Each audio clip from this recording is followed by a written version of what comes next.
మిర్యాలగూడ జిల్లాలో గన్తో బెదిరింపులకు పాల్పడుతున్న ముఠా సభ్యులను మంచిర్యాల పట్టణ పోలీసులు పట్టుకున్నారు. నెన్నెల మండలంలోని ఆవడం గ్రామానికి చెందిన car driver Anvesh, centring worker Durgam Bhanuprasad, నసపూర్కి చెందిన కారు డ్రైవర్ మంతెన అశోక్ నుండి 2 రివాల్వర్లను స్వాధీనం చేసుకుని పోలీసులు అరెస్టు చేశారు. ఈ ముగ్గురు కొంతకాలంగా గన్లతో పలువురిని భయపెట్టి లొంగ తీసుకోవడం చేస్తున్నారని డీసీపీ భాస్కర్ తెలిపారు. ఈరోజు మీడియా సమావేశంలో మంచిర్యాల టౌన్ సంబంధించిన crime number 573/24 under section 109 BNS, 351 class 1 of BNS and section 27 of Indian arms act case సంబంధించి నిందితులని అరెస్ట్ చేయడం జరిగింది. దీంట్లో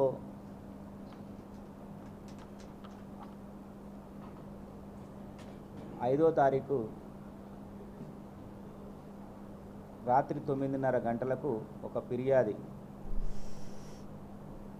పోలీస్ స్టేషన్ జితేందర్ అనే వ్యక్తి, ఆయన నెన్నెల మండల్ ఆవడం గ్రామం అనే వ్యక్తి మంచిర్యాల టౌన్ పోలీస్ స్టేషన్కి వచ్చి అతని భార్యకు అతనికి గొడవలు జరుగుతున్నాయి కాబట్టి అతని భార్య తల్లిగారు ఊరైన మంచిర్యాలలోని ACC ఏరియాలో ఉన్నది.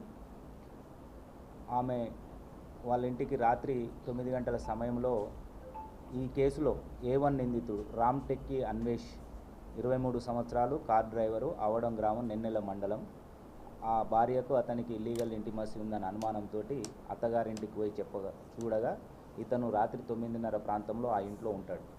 మా అత్తగారింటికి నా భార్య దగ్గరికి నువ్వు ఎందుకు వచ్చావని ఈ జితేందర్ గొడవ పడితే అతన్ని నెట్టుకుంటూ బయటికి తీసుకొచ్చి రివాల్వర్ తోటి బెదిరించి చంపుతా అని దగ్గరికి వెళ్ళి హత్యాయత్నం చేసే టైంలోనే చుట్టుపక్కల వీళ్ళు జనాలు రావడంతో నేను ఎప్పటికైనా చంపుతా అని పారిపోవడం జరిగింది.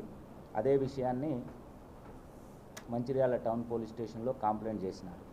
దీనిలో భాగంగా ఇన్వెస్టిగేషన్ చేస్తూ ఈరోజు సాయంత్రం 4 గంటల ప్రాంతంలో A1 అన్వేష్, 23 సంవత్సరాలు, కార్ డ్రైవర్, ఆవడం గ్రామము, నెన్నెల మండల్, A2 దుర్గం భానుప్రసాద్,